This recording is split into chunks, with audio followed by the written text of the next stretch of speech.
প্রায় 6-7 মিনিট ঢেকে রাখবেন এইভাবে। তরকারিটা যা হয়েছে না, কালারটা তো খুব সুন্দর এসেছে। ফোনে তো ভালো বোঝা যাবে না, ফোনে অতটা ভালো বোঝা যায় না তরকারির রং। আর কি সুন্দর গা মাখা হয়েছে। ও আজকে খাওয়া হবে। অনেকদিন ধরে ভাবছিলাম যে পা আনবো, পাকস্থলী আনবো শুধু। এবার কালারটা বুঝতে পারবেন, দেখেন কি সুন্দর কালার হয়েছে। এরকম করে অবশ্যই ট্রাই করবেন।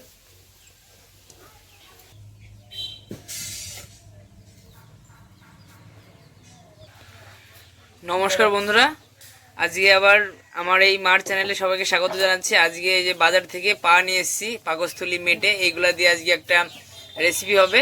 রেসিপি বলতে মানে কষা যাকে বলে। ভাবলাম যে প্রতিদিন তো মাংস খাওয়া হয়, আজকে একটু আলাদা কিছু করি। সেই জন্য বাজার থেকে এই যে এই পা নিয়ে এসেছি, 10টা পা আছে এখানে। আর পাকস্থলী আছে, মেটে আছে। এখন এই যে গরম জল দিয়েছে মা, এখন পাগুলো ছুলে নেব। আর এইদিকে যে ভাই এই মশলা কাটছে, সবাই মিলে করলে একটা আলাদাই মজা। মা রান্না করবে। আর যে পাগুলো আমি ছুলে নিই।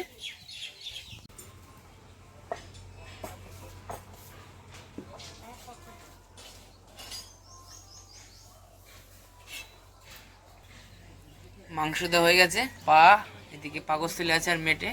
আর 2-3 পিস মাংস আছে। মাংস বলতে গেলে এই যে এই গলার হাড় আছে না, সেই হাড় হয়।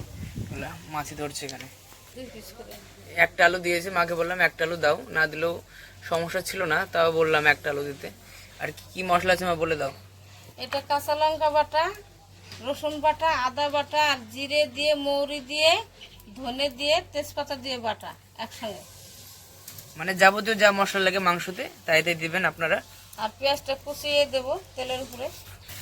আমি যে 3 এলাচ নিয়েছি, লবঙ্গ, কাঠ নিয়েছি, এই যেটা দারচিনি, এটা দিয়ে 2 জিরে দিয়ে ভেজে গুঁড়ো করে মশলাটা নামানোর সময় দিয়ে দেবো। মানে শেষে দেবে, যখন মাংসটা হয়ে যাবে তখন শেষে দেবে। সরিষার তেল দিয়ে রান্না হবে, মাংসর স্বাদ বাড়ায় এই সরিষার তেল।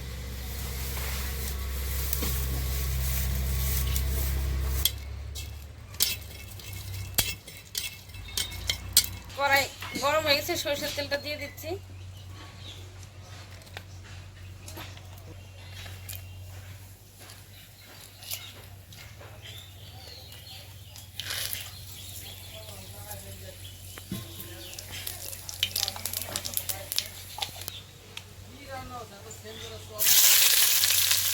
মাংস হচ্ছে, মাংস কষা মাংস, কষার মাংস খাবে।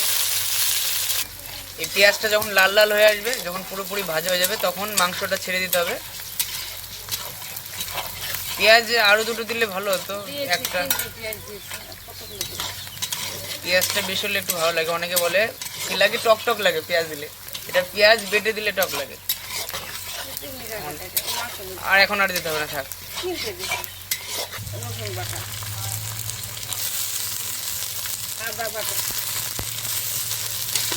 এখন আস্তে আস্তে সব মশলাগুলো দিয়ে দেবে।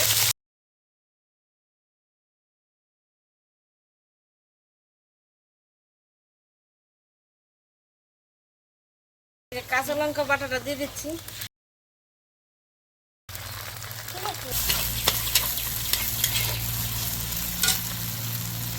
আমি লবণটা দিয়ে দিচ্ছি। এই কষা মাংসটা খেলে মশলাটা ভালো করে এভাবে ভেজে নেবেন। আর হলুদ দিয়ে জল দিয়ে দিতে হয়, নাহলে হলুদটা পুড়ে গেলে তেতো তেতো লাগে। আমি হলুদটা দিয়ে দিচ্ছি পরিমাণ মতো। এখন জল দিয়ে দেবো। একটু মশলার জলটা ধুয়ে দিয়ে দিই।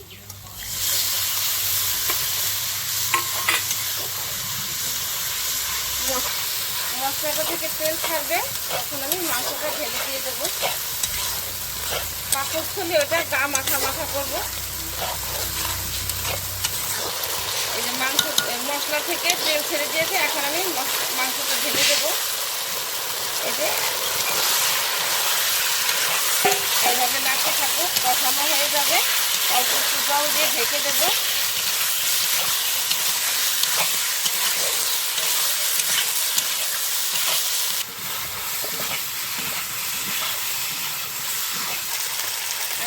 লঙ্কার গুঁড়ো দিয়ে দিচ্ছি, শুকনো লঙ্কা, কালারটা হওয়ার জন্য কাঁচা লঙ্কা যেটা দিয়েছিলাম। এই উনুনে রান্না করলে একটা আলাদা স্বাদ থাকে, স্বাদটারও বেড়ে যায় উনুনের রান্নার। গ্যাসের চেয়ে উনুনে রান্না করে অনেক ভালো, আর এতে অনেক তরকারিতে স্বাদও বাড়ে।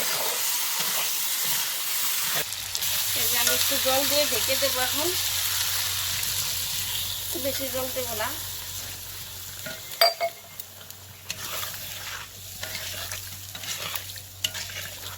একটু কি গা মাখা শুকনো।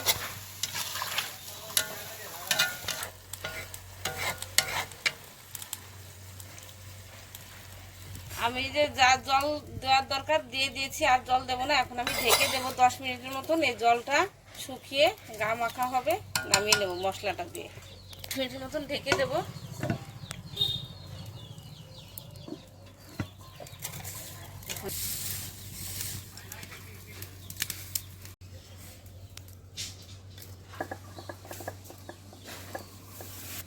যে এখন মাংসটা হয়ে যাওয়ার পরে শেষে এই গুঁড়ো মশলাটা দিতে হবে। এই গুঁড়ো মশলাতেই অনেকটা স্বাদ আনে। এলাচ দিয়ে, কাঠ দিয়ে, লবঙ্গ দিয়ে মশলা তো দেখে নিয়েছেন কিভাবে। এটা এভাবে করে খেয়ে দেখবেন, খুব ভালো লাগবে। আর যদি এভাবে করে খান তাহলে তো আপনারা স্বাদ জানেনই কেমন হয় স্বাদ।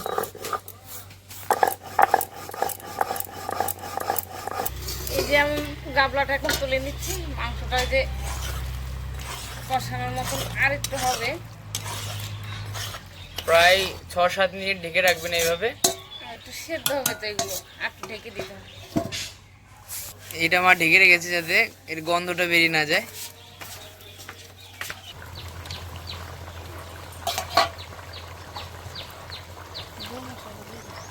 এই যে মশলাটা গুঁড়ো করেছিলাম সেটা এখন আমি দিয়ে দিচ্ছি। এখন নামিয়ে নেব।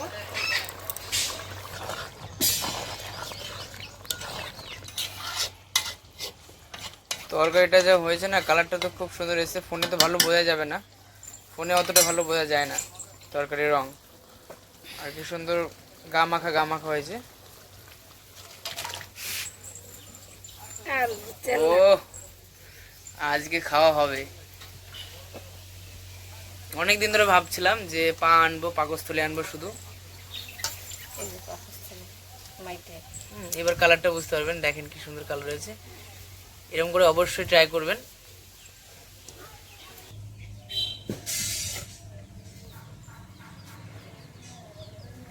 তো এই যে আমি এখন খেতে বসছি, আমি আর মা খুব সুন্দর এসছে, সেন্টও পাচ্ছি।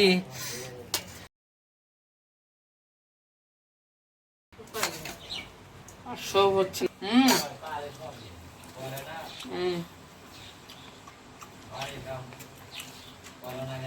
পাকস্থলী খুব ভালো লাগে আমার।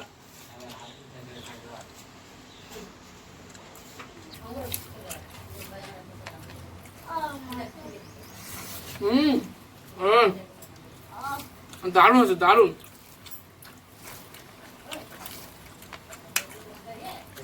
আমি রান্না করছি, আমি আর কি বলবো, ভালোই হয়েছে। পেঁয়াজ